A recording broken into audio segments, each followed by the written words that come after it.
Relax and listen to the voice. I know now that there are immortals among us. Today, I learned their secret. I came home after a long day at work. As I closed the front door behind me, the phone started ringing. I answered it, and a male voice on the other end said, "Hello, sir.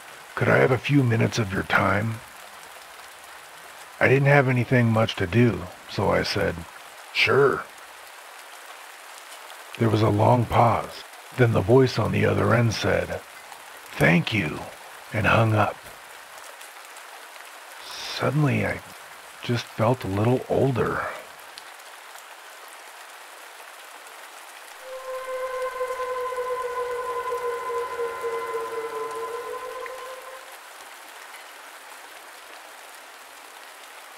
Every day, Caroline sat at her bedroom window and watched the other children playing in the street. She was sad and lonely and wished that someday she could play with them. There was one young boy in particular. She saw him every day. He was the most beautiful thing that she had ever seen. Caroline's heart ached. She dreamed of talking to him or of holding his hand. She imagined him taking her in his arms and kissing her on the lips, just once.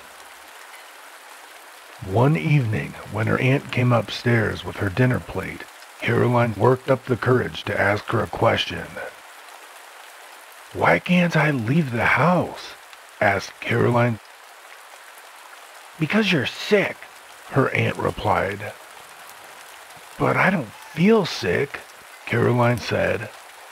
"Well, you are sick, so shut your mouth," her aunt growled, and with that, she walked out and slammed the door behind her. That evening, her uncle came upstairs to talk to her. "I hear that you've been asking questions again," he said angrily. "I'm sorry, Uncle," Caroline whispered. "If you keep asking questions, I'll have to beat you again," her uncle said gravely. "Do not test me, child." The next day, her aunt and uncle moved her to a different bedroom. The window looked out on the back of the house. Now, she couldn't see the other children playing. That night, when her uncle brought up a dinner plate, he placed it on the table and sat down beside her. "Listen to me, child," he said. "The reason we kept you locked up in here is because you're ugly. You're hideous and deformed. The rest of society does not tolerate monstrous freaks of nature like you. You're a monster, a disgusting and misshapen mutant beast. For years and years, all of those who have been born like you have been taken down to the church and burned at the stake." But why? Why am I so ugly?" Caroline whimpered. I don't feel ugly." "Can't you see yourself?" her uncle roared. "Look at your hands. Look at your mouth. Look at your eyes. Don't you understand that it makes me sick every time I have to look at you? Do you understand the sacrifices your poor aunt and I have made to keep you hidden here all these years? Why do you think that is? Don't you realize if anyone ever caught sight of you, they would hand you over to the church and have you burned? I would have done it myself if your mother hadn't begged me not to." Caroline looked down at her hands and burst into tears. "Maybe it would have been better if I had never been born," she cried. "Maybe," said her uncle, and without another word, he left the room and slammed the door behind him. That night, while her aunt and uncle were asleep, Caroline used a safety pin to slip the lock on her bedroom door. She crept out of her room and tiptoed down the stairs. She opened the front door as quietly as she could and slipped outside. She didn't know where she was going. All she knew was that she had to get away. It was a cold and rainy night, and all that Caroline was wearing was a flimsy nightdress. She was shivering, and the gravel road hurt her bare feet as she walked down it. She stayed in the shadows, trying to keep out of sight. Just then, she noticed two men standing in the road up ahead. They were wearing uniforms. When they saw her, they shouted, "Who are you? Stop!" Caroline took off running. She could hear their footsteps following her. She darted between two houses and ran across the back gardens. Her nightdress got snagged on a tree branch. She couldn't free herself, so she struggled out of the nightdress and kept running. She was naked now, and it was terribly cold, but she knew she had to keep going. She ran and ran as lights went on in the houses and people started shouting. Coming around a corner, she found herself face to face with a man. When he saw her, his eyes grew wide and he shouted, "Monster! Monster!" She ran in the opposite direction, pushing through bushes that scratched her skin until she found herself on the street again. She was so tired she couldn't run anymore, and she collapsed in a heap on the ground. People came running and they gathered around her, their faces twisted in anger and disgust. They started kicking and punching her, shouting, "Who are you? Where did you come from? Where have you been hiding?" Eventually, a priest fought his way through the angry crowd. "Take her to the church," he ordered. "Tonight we will rid ourselves of this monster." The people dragged Caroline to the church and tied her to a stone cross that hung over the altar. They stacked wood under her feet. The priest started chanting and the people started praying. The priest then took a burning torch from the wall and held it to the stack of wood, which erupted into flames. Caroline screamed in terror. She begged them to have mercy on her and to spare her life, but none of them listened to her pleas. The fire grew rapidly, and smoke began to swirl around her. She twisted and turned, desperately trying to get away from the heat and the flames, but it was no use. The fire kept creeping steadily upwards. As the young girl's nude body was engulfed in flames, the priest turned and addressed his congregation. "Gaze upon the twisted face of this monster," he cried. "Look at her misshapen body. Look at those hands. Only 4 fingers and a thumb. Look at that hideous face. Only 2 eyes. Only 1 nose.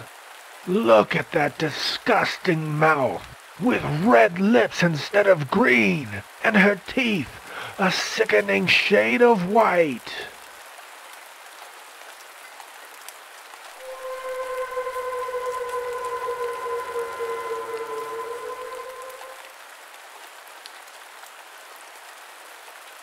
I can't sleep anymore. I'm so very tired, but I can't fall asleep. I've got too many things on my mind. I guess I've seen too much. I think I'm going crazy. Or maybe it's the world that's crazy, and I'm the only one who's sane. Maybe I'm the only one who can see the world as it really is. Maybe I'm the only one who knows the truth.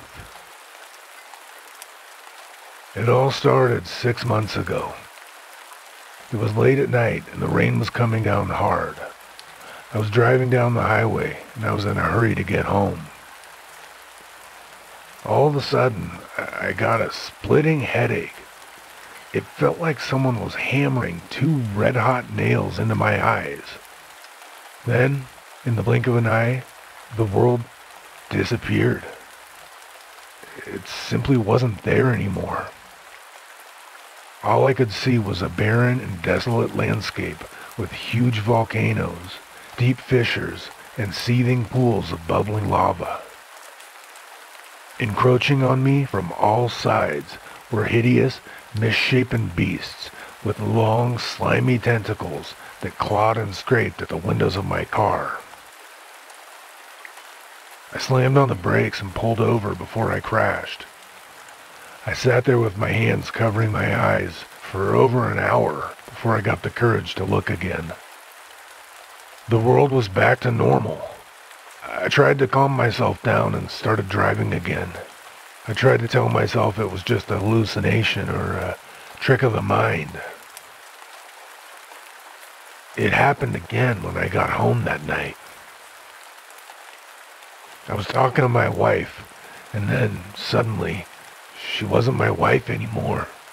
She was some kind of vile and disgusting creature with green, scaly skin, long, scraggly hair, and a mouthful of razor-sharp teeth. She glared at me with her gargantuan yellow eyes, and I watched as drool dripped slowly down her chin. I ran into the bathroom and I threw up in the sink. My wife knocked on the door and asked what was wrong, and I couldn't bring myself to tell her. The next day I was afraid to take the car, so I walked to work. As I stumbled through the streets, I saw the buildings on either side of the road shimmer and shake. The sky turned a livid shade of red, and the world was gone again. The sidewalks were crowded by grotesque, monstrous beings shambling back and forth. Their bodies were covered in green, scaly skin, and their eyes were dangling on stalks like insects. Their gaping mouths were filled with jagged teeth, and they leered at me as I passed by. I couldn't go to work, so I stopped at a cafe and I tried to calm myself down. I couldn't eat the slimy crawling things on my plate or the dark, fetid liquid in my cup. I went into the bathroom and I splashed some water on my face, and then I happened to glance into the mirror and I saw something that horrified me. My eyes. The most hideous things of all were my own two eyes. I thought I was going insane, but I didn't know what to do. I ran all the way home, and when I got there, I just lay down on my bed and I cried. What was happening to me? What was I going to do? When my wife got home from work, I ran into the bathroom and I locked the door. I couldn't bear to look at her. I didn't want her to see what had happened to my eyes. My wife said she was going to leave me. Then she got worried and said she was going to call the police. She doesn't understand. She can't understand. If only she could see what I see, then she wouldn't want to see anymore. An hour later, they found me lying on the bathroom floor among the shards of the broken mirror. The police called an ambulance and they took me to the hospital. I had gouged out my own eyes. I spent hours in surgery. They couldn't save my eyes, but they did manage to save my life. I suppose I owe them some thanks. Now, I'm lying in bed at home. My wife is taking care of me. She says she's going to find me a good psychiatrist. She says everything is going to be all right. What she doesn't know is that I can still see.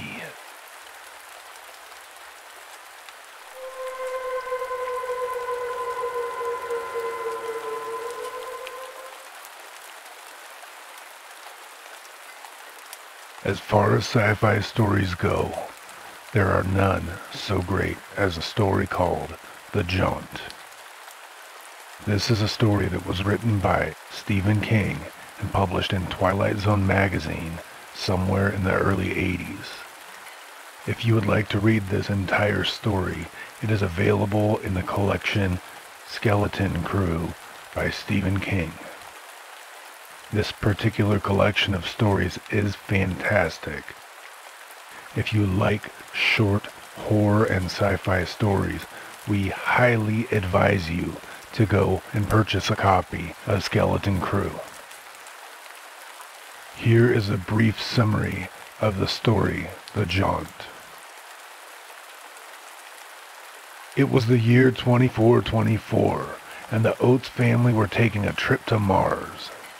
Mark Oates, his son Ricky, and his wife Marilyn sat side by side, strapped into their seats. People were shuffling down the aisles and putting their luggage into the overhead compartments. The speakers crackled, and a female voice announced, "Last call for Jaunt 701 to Mars. All passengers, please take your seats. We will be leaving shortly." The stewardesses went from row to row with gas canisters and masks. They administered the gas to each of the passengers to knock them out before takeoff. "Dad, will you tell me about the Jaunt now?" Ricky asked. "You promised." It was Ricky's first jaunt, and he was excited. "Well, back in the old days, space travel took a really long time," Mark began. "Scientists were looking for a way to transport people over long distances. They did a lot of experiments involving teleportation, and what they invented was the Jaunt. At first, they just teleported small things, like a pencil, a pair of scissors, the chocolate bar. They put them through one portal, and seconds later, they emerged from another portal, safe and sound. Then they started experimenting with mice, but there was a bit of a problem." Mark didn't want to scare his son, so he didn't mention exactly what that problem was. When they put the first mouse through, it emerged on the other side, and it seemed to be okay, but then it just collapsed and died. They put a second mouse through, and the exact same thing happened. "What about the mice, Dad?" Ricky asked. "What happened to the mice?" "Well, they performed more experiments," said Mark, glossing over the uncomfortable truth. "They sedated the mice and sent them through the portal, and when they came out on the other side, they were perfectly fine." "When did they start with people, Dad?" Rick asked. "Well, the first people to go through the Jaunt were actually prisoners," Mark continued. "They were offered a chance to get out of prison early if they participated. 6 prisoners were selected for the experiment. They were gassed and sent back and forth through the portals again and again. Of course, all 6 of the volunteers came back feeling just fine and dandy." There were other things that Mark didn't want to tell his son. He didn't mention the rumors he had heard about the Jaunt. He didn't mention that there had been a 7th prisoner, a man by the name of Rusty Goggins. He was a convicted serial killer who had been sentenced to death for the murders of 4 young women. The scientists wanted to see what would happen if a human being went through the portal without being gassed. They visited Rusty Goggins in prison and offered him a one-time, take-it-or-leave-it deal. If he agreed to take the Jaunt while wide awake, he would get out of jail and be given a complete pardon. The serial killer agreed. They brought him to the lab under armed guard. The scientists had their equipment all set up. Rusty Goggins stepped through the portal and disappeared. When he reappeared at the other side, he was still alive, but something had gone drastically wrong. When he came shuffling out of the portal, he was horribly aged and completely insane. All he was able to say was, "It's eternity in there," before he suddenly dropped dead of a massive heart attack. "So how does the Jaunt work?" Ricky wanted to know. What happens when you're inside? Well, Mark said slowly, even now, no one really knows. But all the experiments seem to indicate that while the jaunt only takes a few seconds physically, it takes a much, much longer time mentally. Ricky was looking at his father thoughtfully. So that's why we get knocked out before we go through? He asked. Yes, Mark said. That's why. Something was dawning in Ricky's eyes. It isn't just teleportation, is it, Dad? He said. It's something more. In a way, Mark said. Maybe we can't even understand or conceive what it might be. Who knows how long it takes and all that time spent alone with your own thoughts. Just then, the stewardess finally reached their row, and Mark didn't get a chance to finish what he was saying. Are you ready? The stewardess asked with a smile. Mark nodded, and she placed the mask over his face. He breathed in the gas, and everything went black. Minutes later, when they reached their destination, Mark was awoken by the shrill screams of his wife. He opened his eyes and looked around. As his eyes adjusted, other people began to shout, and there were more screams. He turned and looked at the seat beside him. Where Ricky had been sitting, there was now a wrinkled and wizened old thing with white hair and wide, bulging eyes. It was shaking and writhing with a kind of horrid, obscene glee, and its gnarled hands clawed at the air. It's longer than you think, Dad, it cackled insanely. It's longer than you think. I held my breath when they gave me the gas. I wanted to see what happened. It's longer than you think. The thing began screeching and screaming as the stewardess pulled it away, but Mark didn't hear it because he was already screaming himself. Well, there you have it. That's just a small sample of the Jaunt. Once again, this is a story written by Stephen King. All credit goes to Stephen King, and all publishing rights go to the respective publishing companies.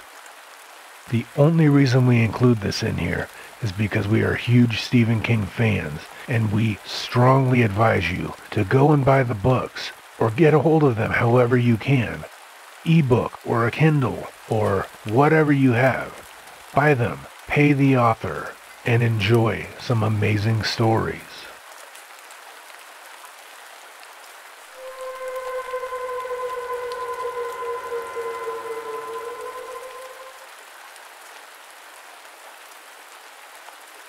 Gerald Sidney was a very wealthy man, but all the money in the world couldn't help him now. He was dying, and there was nothing more that the doctors could do for him. They'd tried their best, but their best simply wasn't good enough. We're going to freeze your body, Gerald, the doctor told him. You'll be placed in suspended animation. Hopefully, someday, medical science will have advanced far enough to be able to heal you. In the meantime, your body will be cryogenically frozen and kept in cold storage. When Gerald woke up and opened his eyes, he found himself lying on a bed in an unfamiliar room. There was a man standing over him, a tall man, dressed in a shimmering, multicolored robe. "Welcome to the future," said the man. Gerald coughed and cleared his throat. "Who are you?" he asked. "Well, I'm your descendant," the man replied. "You've been asleep for a long time. You're my ancestor. It's a pleasure to meet you." "What's your name?" asked Gerald. The man smiled. "My name is Blarg," he replied. "Blarg?" Gerald repeated. "That's a funny name." Not really, said Blarg. Gerald is infinitely more amusing. And what do you do for a living? Gerald asked. Living? Blarg looked confused. I don't understand the question. Oh, you mean work. No, we don't have that anymore. The robots do all the work now. How convenient, said Gerald. What year is it? It's 30 ADL, said Blarg. 30 ADL? Gerald spluttered. What the hell does that mean? 30 years after the dear leader came to power, said Blarg. Who's the dear leader? Asked Gerald. Oh, he's our leader, said Blarg proudly. And he's the greatest leader the world has ever known. He single-handedly united all of the countries on Earth. All hail the dear leader. Where are we? Gerald asked. We're in a bunker, approximately 1 mile beneath the Earth's surface, Blarg said. Quite a change from your time, I imagine. It's too hot for anyone to live above ground now. Keeping me in cold storage all this time must have cost a fortune, Gerald said. Did my savings cover it? I'm afraid not, said Blarg. Your savings ran out about 100 years ago. I had to pay all your debts when I had you revived. Well, thank you, said Gerald. That was very kind of you. Oh, think nothing of it, Blarg smiled. It was my pleasure. Gerald tried to get up, but he was too dizzy, and instead he slumped back down on the bed with a groan. You mustn't move, said Blarg. You need to rest for the heart transplant. Oh, Gerald sighed. Is there something wrong with my heart? Oh, no, pardon me, Blarg replied. But there is something wrong with mine.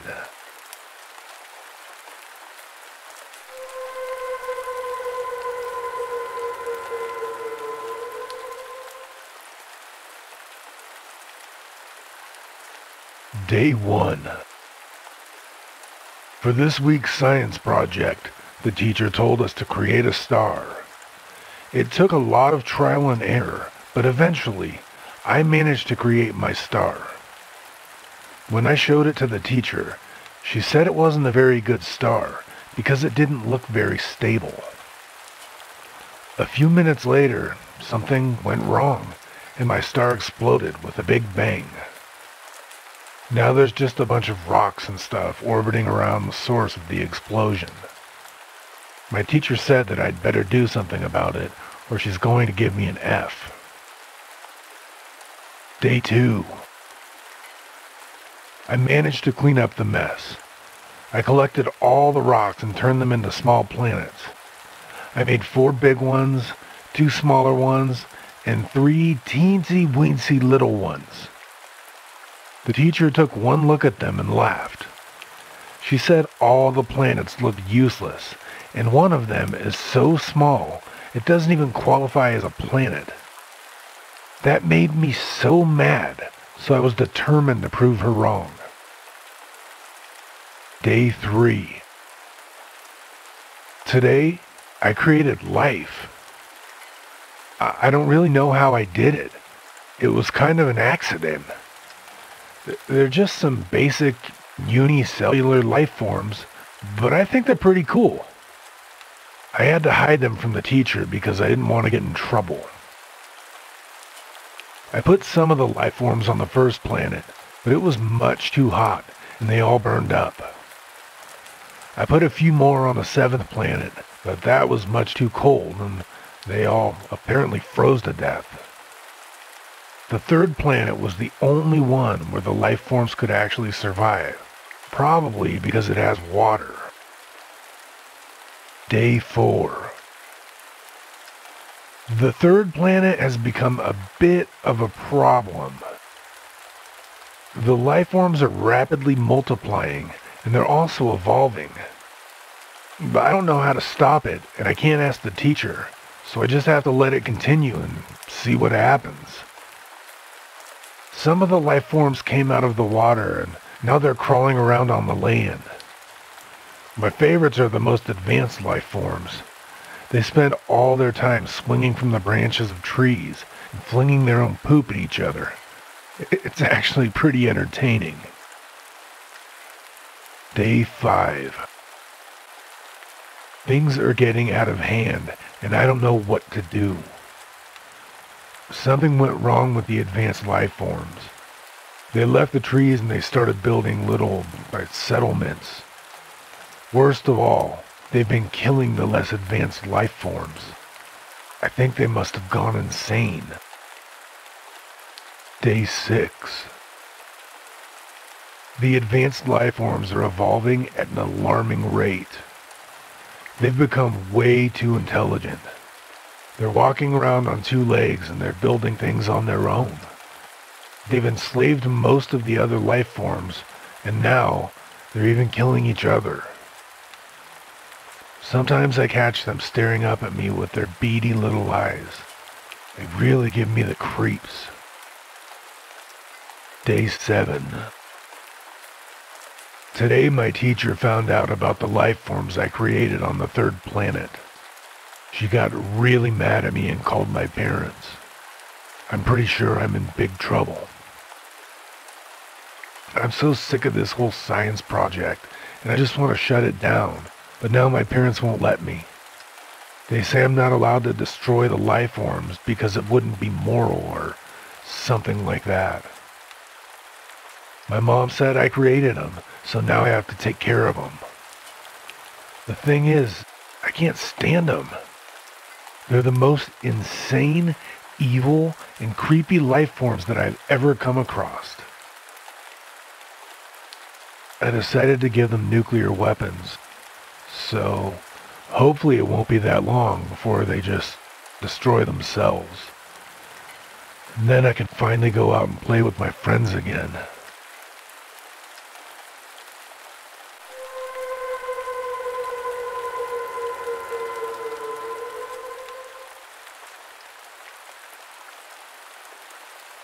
The silence was maddening. Day after day, week after week, month after month. I sat there listening to the endless silence. I couldn't take it anymore. When we left Earth, there had been 20 men on board. Now there were only 2, myself and Bernsey. We were on the last leg of a 3-year mission to explore deep space. Every day, Bernsey sat there reading his books. Whenever I tried to talk to him, he just ignored me. He wouldn't even look at me. Ever since the accident, he only spoke to me when it was absolutely necessary. It wasn't my fault, I said. It was an accident. That's the truth. You've got to believe me, Bernsey. He flipped the pages of his book, acting as if I didn't exist. It was a momentary slip, I protested. A lapse of concentration. It could have happened to anyone. Bernsey didn't even reply. It had been 6 months since the accident. One of the engines had burned out. It had to be repaired. 18 men went out on a spacewalk to fix it. Bernsey and I had been left alone on the ship. Our job was to test that the instruments were working correctly. There was a checklist we had to go through. Bernsey went through the list, calling out each test one by one. I flipped the switches. Something went wrong.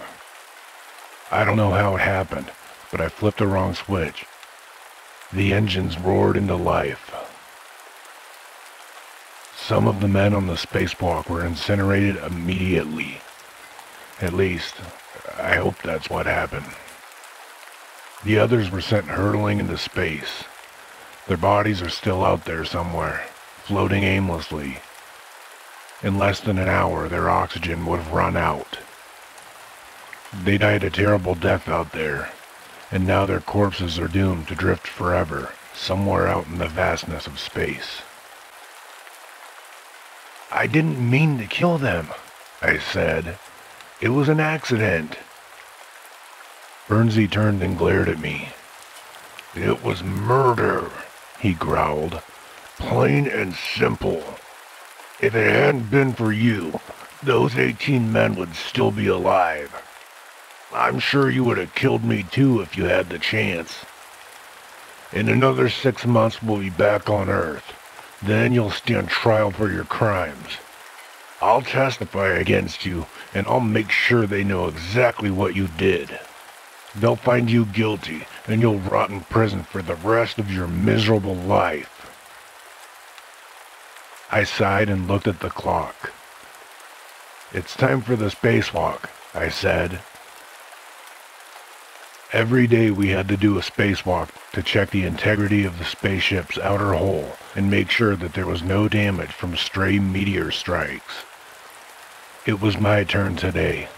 It was always my turn. Ever since the accident, Bernsey didn't trust me one bit. In fairness, I didn't trust him either. While I went out on the spacewalk, he stayed on the ship. If he wanted to, he could lock me out. I wasn't going to let that happen, so when he wasn't looking, I took the key to the hatch so I could open it from the outside if I needed to.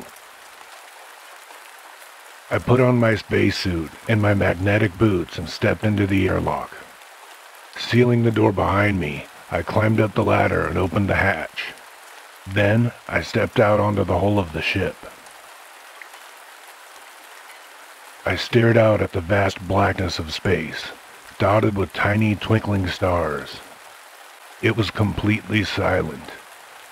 I walked across the side of my ship, my magnetic boots clomping against the hull. After examining the outside, I didn't find any problems. Just then, I had an idea. I clicked the button on my communicator and shouted, "Bernsey, one of the plates is badly damaged. It needs to be repaired immediately."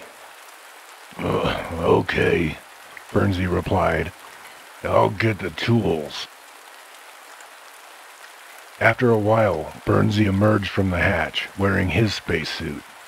He was carrying a toolbox under his arm.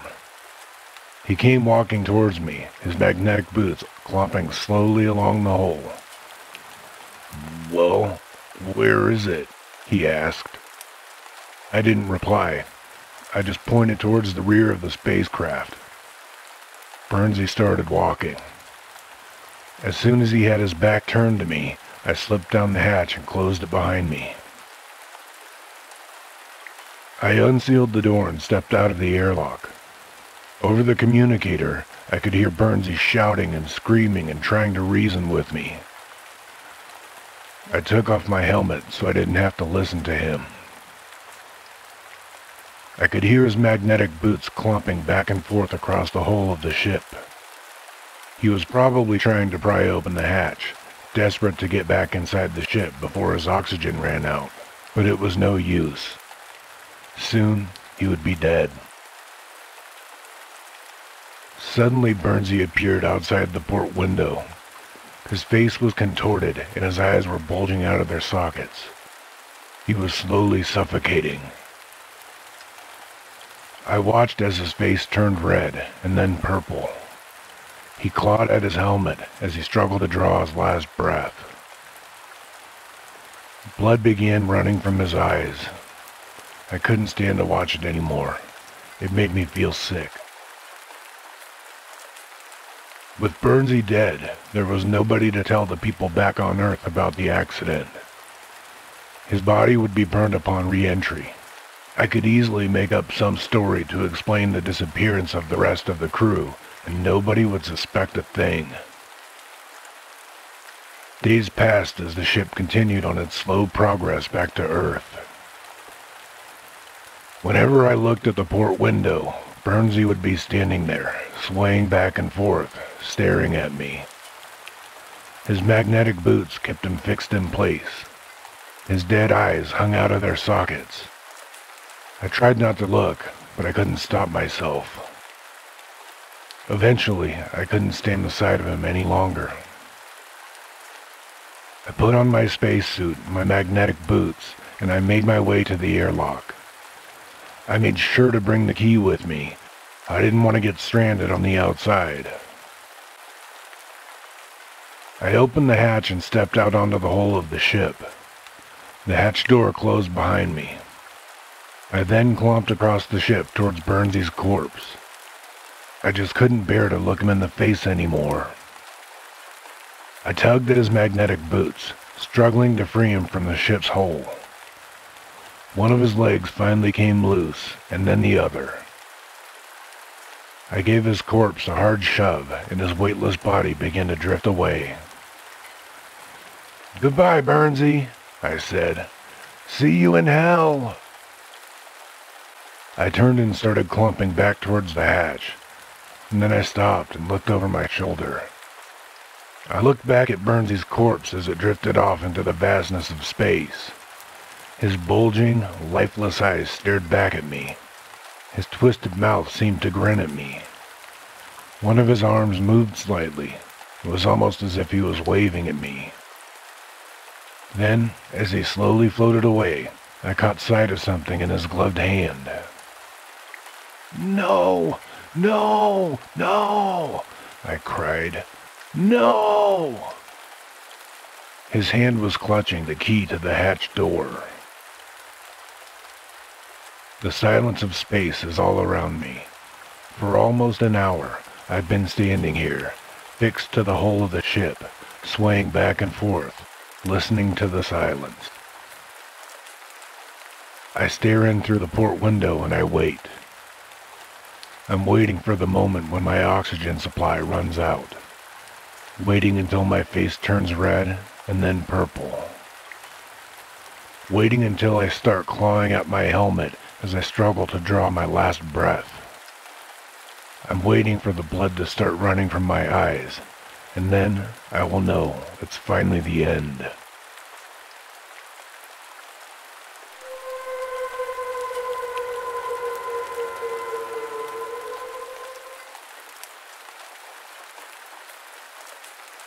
"What am I doing here?"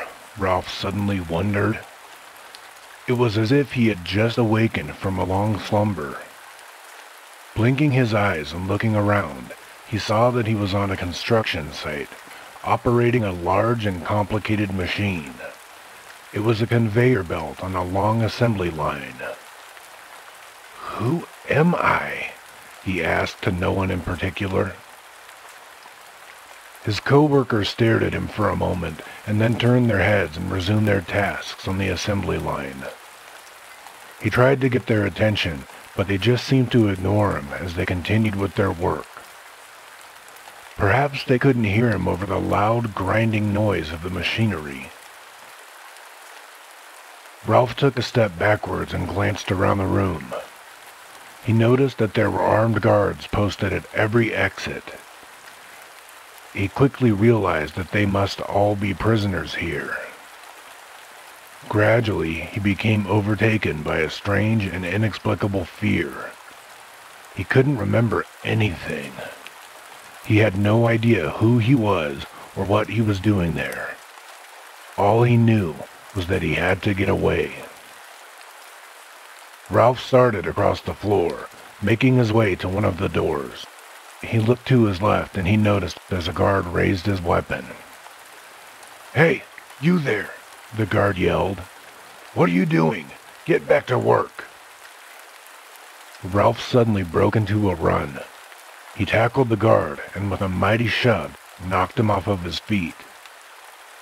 The gun skidded across the floor. Ralph grabbed the gun, began running, burst through the door, and continued to run. Behind him, he could hear the shouts of alarm. He couldn't stop. He had to keep going. He had to get away. Behind him, he could hear the sound of gunfire. They were obviously shooting at him.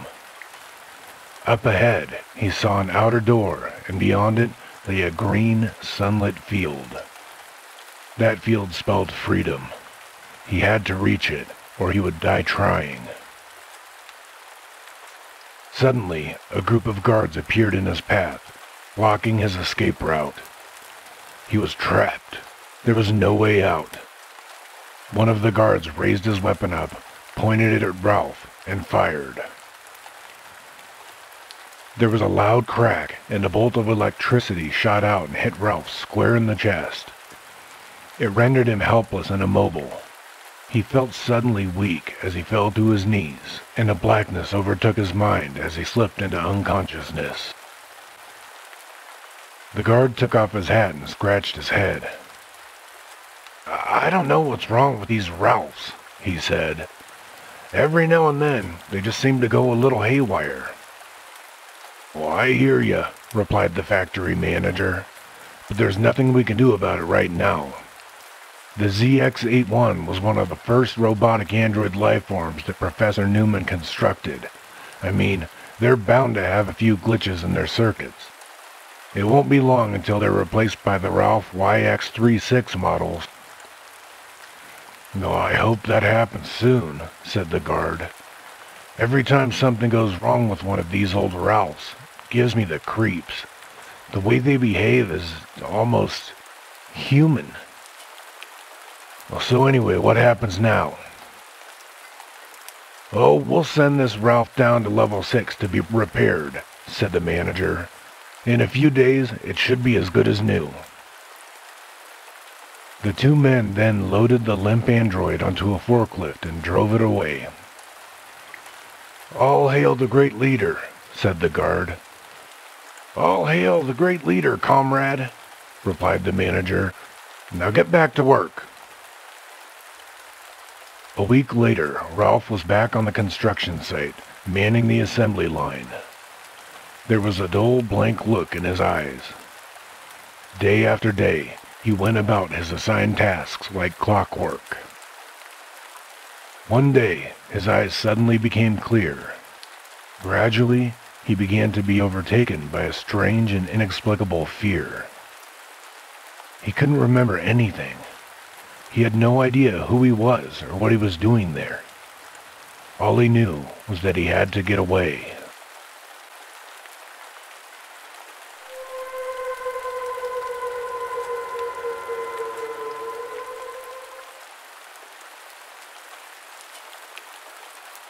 This story is based off an old story which was written by Ray Bradbury. It was Monday morning, and Bill Farnham was getting ready to go to work. While his wife was cooking breakfast, he heard the doorbell ring. When he answered the door, the postman was standing there with a package. "Special delivery," he said. The package was addressed to his son, Tommy. Bill signed for it and took it inside. He heard Tommy as he came racing down the stairs.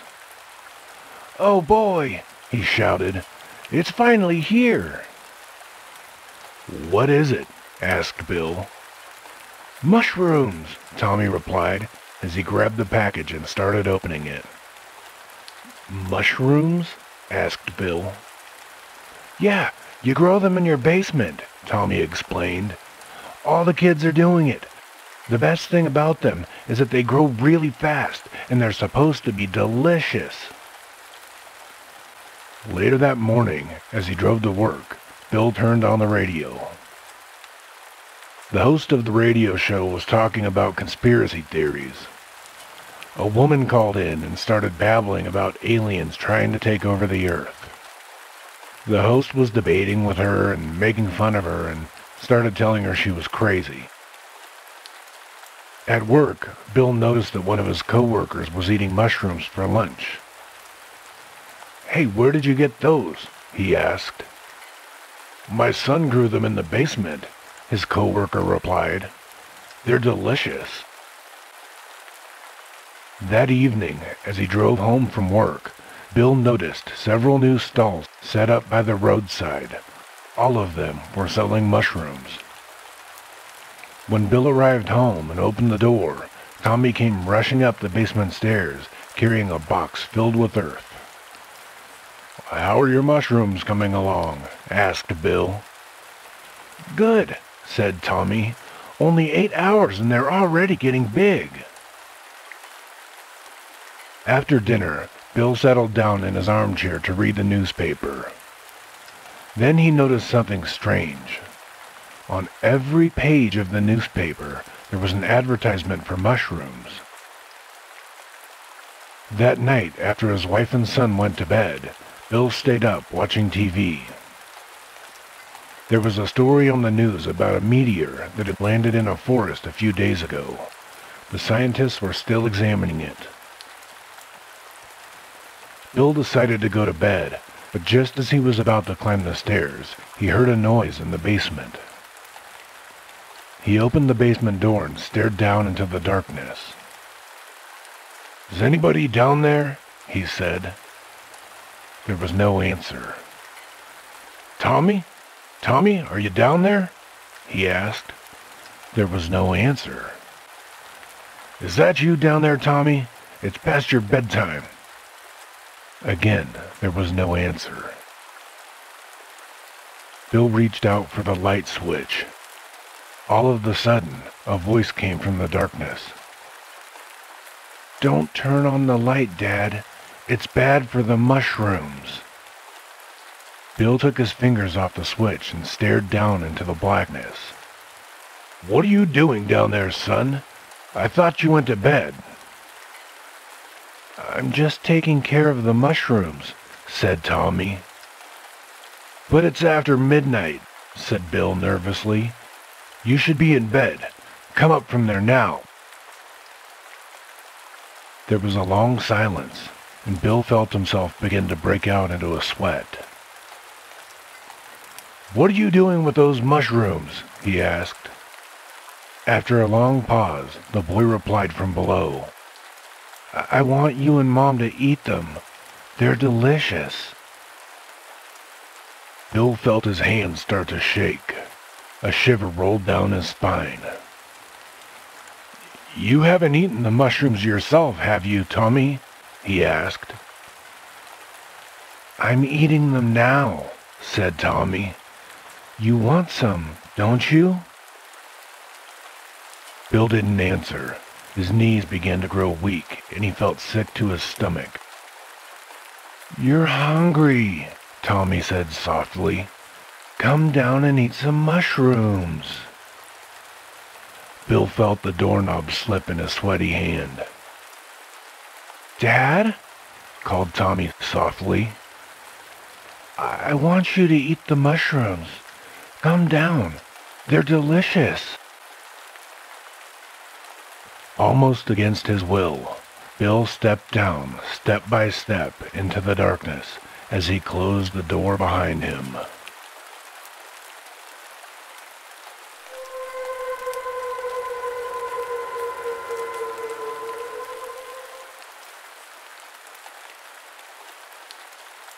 It was quite by accident that I discovered this incredible invasion of Earth by life forms from another planet.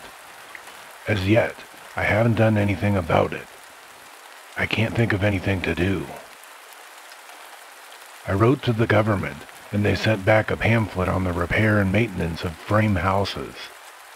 Anyhow, the whole thing is known. I'm not the first to discover it. Maybe it's even under control. I was sitting in my easy chair, idly turning the pages of a paperback book someone had left on the bus, when I came across the reference that first put me on the trail. For a moment, I didn't respond. It took some time for the full import to sink in. After I'd comprehended, it seemed odd that I hadn't noticed it right away. The reference was clearly to a non-human species of incredible properties, not indigenous to Earth. A species, I hasten to point out, customarily masquerading as ordinary human beings. Their disguise, however, became transparent in the face of the following observations by the author. It was at once obvious that the author knew everything, and was taking it in his stride. The line, and I tremble remembering it even now, read, "His eyes slowly roved about the room." Vague chills assailed me. I tried to picture the eyes. Did they roll like dimes? The passage indicated not. They seemed to move through the air, not over the surface. Rather rapidly, apparently. No one in the story was surprised, and that's what tipped me off. No sign of amazement at such an outrageous thing. Later, the matter was amplified. His eyes moved from person to person. Well, there it was in a nutshell. The eyes had clearly come apart from the rest of him, and they were on their own. My heart pounded and my breath choked in my windpipe. I had stumbled on an accidental mention of a totally unfamiliar race, obviously non-terrestrial. Yet to the characters in the book, it was perfectly natural, which suggested that they belonged to the same species. In the author, a slow suspicion burned into my mind. The author was taking it rather too easily in his stride. Evidently, he felt this was quite a usual thing. He made absolutely no attempt to conceal this knowledge. And the story continued. Presently, his eyes fastened on Julia. Julia, being a lady, had at least the breeding to feel indignant. She is described as blushing and knitting her brows angrily. At this, I sighed with relief.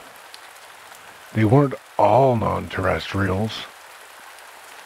The narrative continues. Slowly, calmly, his eyes examined every inch of her. Great Scott! But here the girl turned and stomped off, and the matter ended. I lay back in my chair, gasping with horror. My wife and my family regarded me in wonder. "What's wrong, dear?" my wife asked. I couldn't tell her. Knowledge like this was way too much for the ordinary run-of-the-mill person. I had to keep it to myself. "Nothing," I gasped. I leaned up, snatched the book, and hurried out of the room.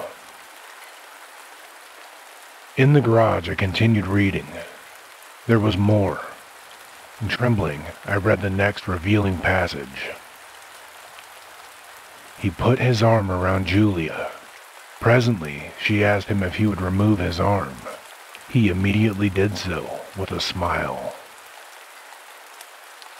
It's not said what was done with the arm after the fellow had removed it. Maybe it was left standing upright in the corner. Maybe it was thrown away. I don't care. In any case, the full meaning was there, staring me right in the face. Here was a race of creatures capable of removing portions of their anatomy at will. Eyes, arms, and maybe more, without even batting an eyelash. My knowledge of biology came in handy at this point. Obviously, they were simple beings, unicellular, some sort of primitive single-celled things, being no more developed than starfish. Starfish can do the same thing, you know. I read on and came to this incredible revelation, tossed off coolly by the author without the faintest tremor. Outside the movie theater, we split up. Part of us went inside, part over to the cafe for dinner. Binary fission, obviously. Splitting in half and forming two entities.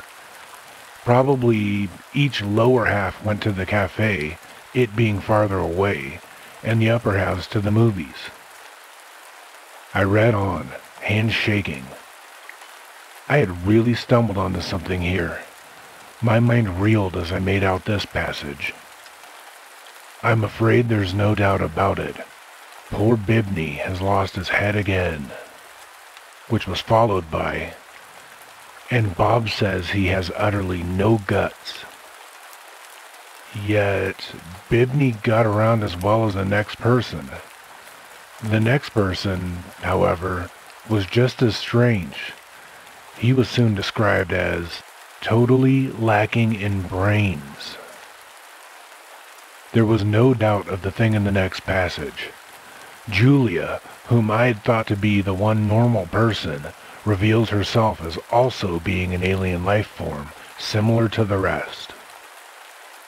Quite deliberately, Julia had given her heart to the young man. It didn't relate what the final disposition of the organ was, but I didn't really care. It was evident Julia had gone right on living in her usual manner, like all the others in the book, without heart, arms, eyes, brains, viscera, dividing up in two when the occasion demanded. All of this without any qualm. Thereupon she gave him her hand. I became sickened. The rascal now had her hand as well as her heart? I shudder to think what he's done with them by this time. He took her arm. Not content to wait, he had to start dismantling her on his own. Flushing crimson, I slammed the book shut and leapt to my feet, but not in time to escape one last reference to those carefree bits of anatomy whose travels had originally thrown me on the track. Her eyes followed him all the way down the road and across the meadow. I rushed from the garage and back inside to the warm house, as if the accursed things were following me. My wife and children were playing Monopoly in the kitchen. I joined them, and I played with frantic fervor, brow feverish, teeth chattering. I had had enough of the thing. I want to hear no more about it. Let them come on. Let them invade Earth. I don't want to get mixed up in it. I have absolutely no stomach for it.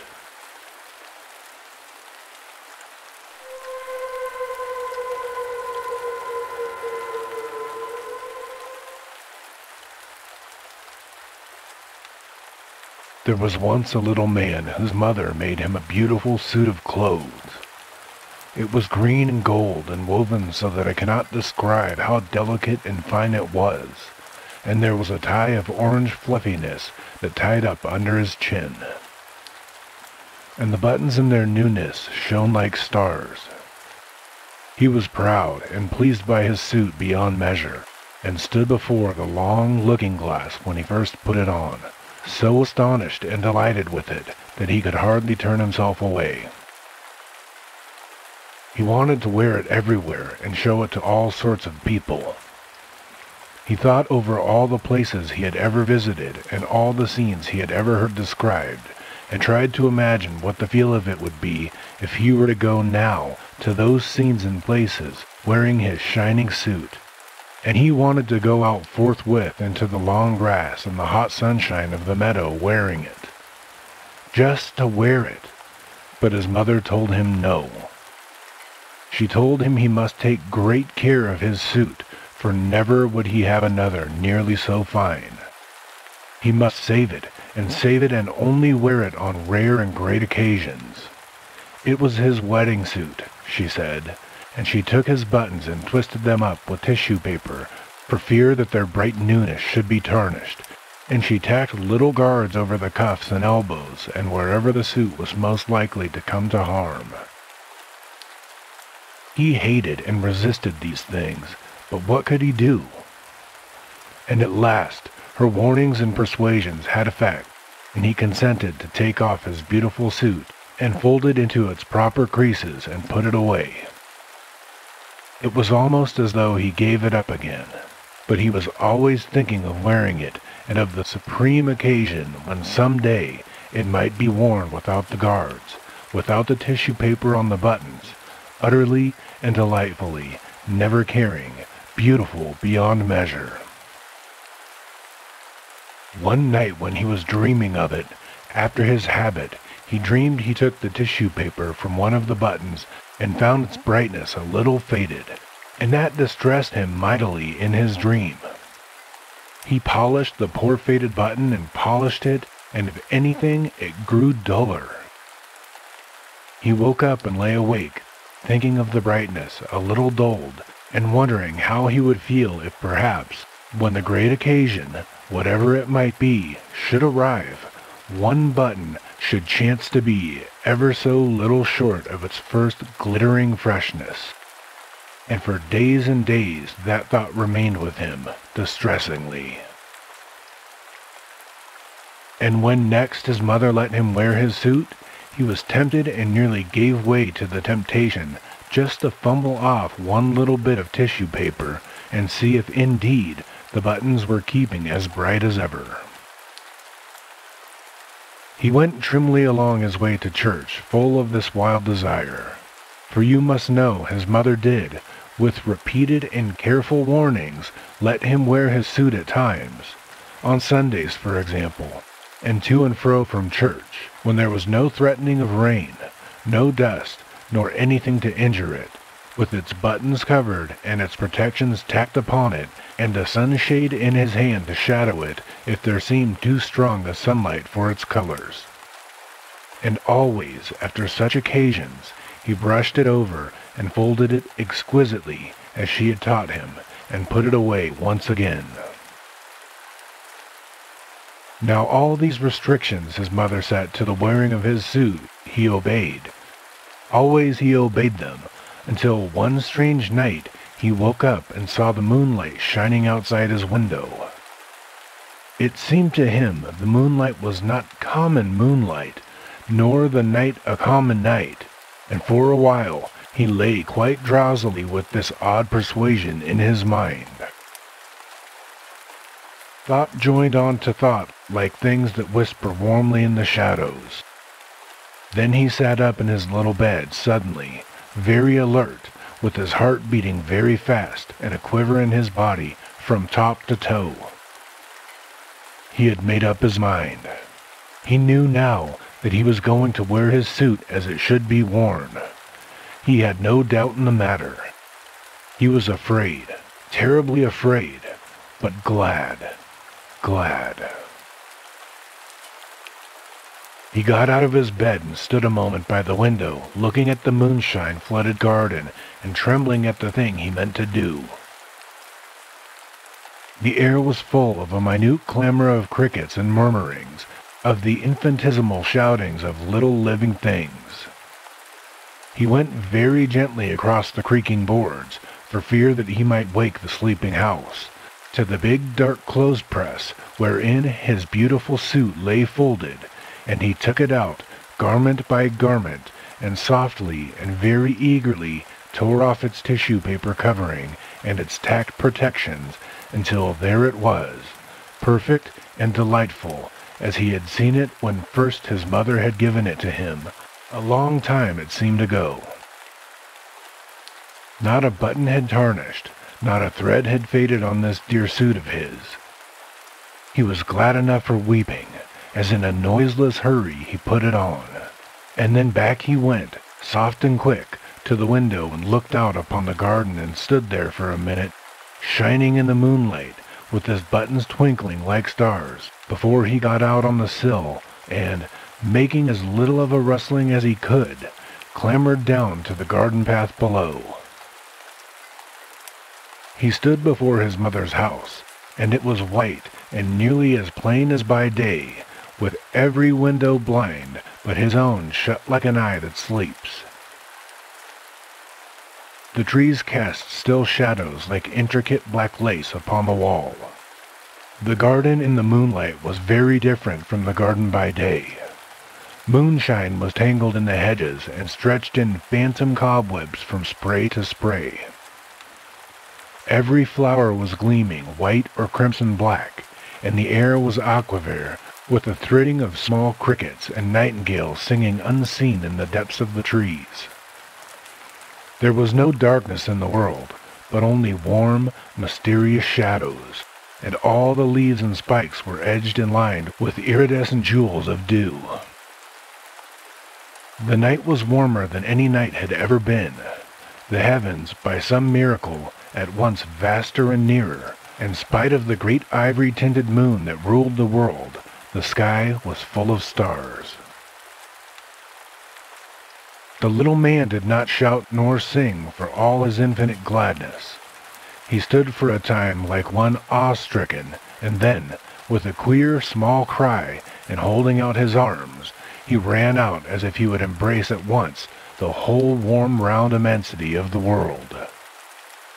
He did not follow the neat set paths that cut the garden squarely, but thrust across the beds and through the wet, tall, scented herbs, through the night stalk and the nicotine and the clusters of phantom white mallow flowers, and through the thickets of southernwood and lavender, and knee-deep across the wide space of mignonette.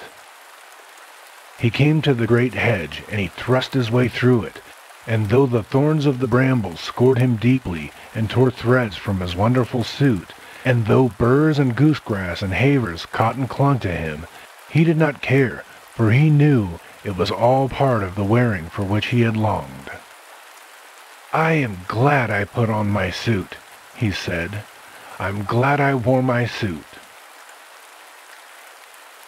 Beyond the hedge he came to the duck pond, or at least to what was the duck pond by day, but by night it was a great bowl of silver moonshine, all noisy with singing frogs, of wonderful silver moonshine, twisted and clotted with strange patterings, and the little man ran down into its waters between the thin black rushes, knee-deep and waist-deep, and to his shoulders, smiting the water to black and shining wavelets with either hand, swaying and shivering wavelets, amid which the stars were netted in the tangled reflections of the brooding trees upon the bank.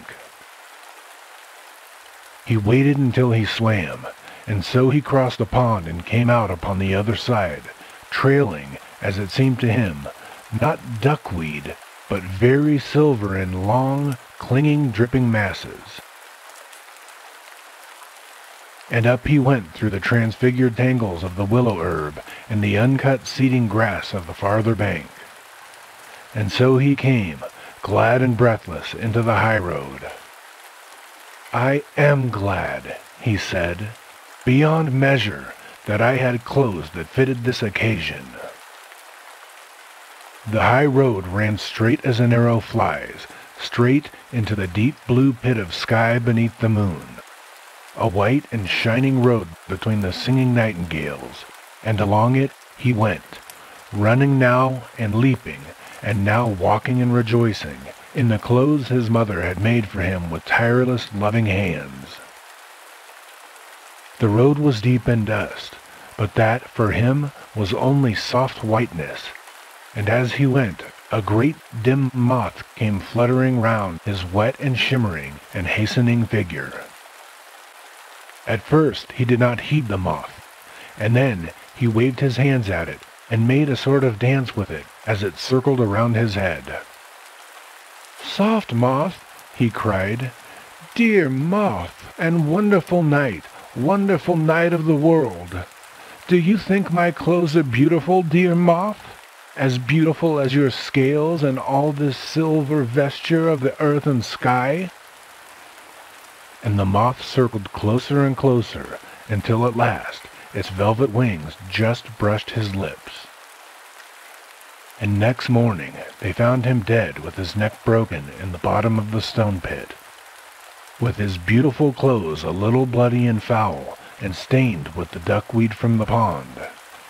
But his face was a face of such happiness that, had you seen it, you would have understood indeed how that he had died happy, never knowing the cool and streaming silver for the duckweed in the pond.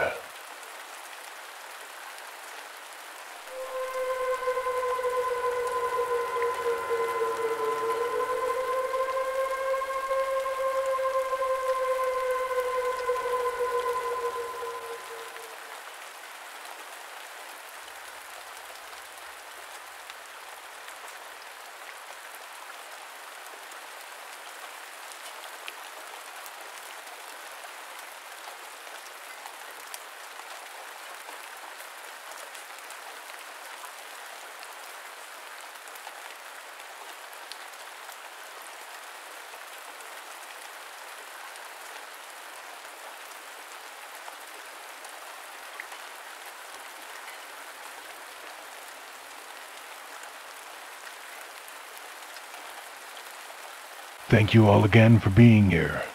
That wraps up Volume 2 of Strange Sci-Fi Stories. We hope that you've enjoyed this little venture from our usual fare.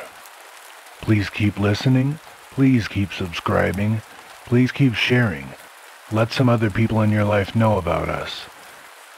Storytelling is one of the oldest arts on the planet, and all of us are storytellers, so pass it along.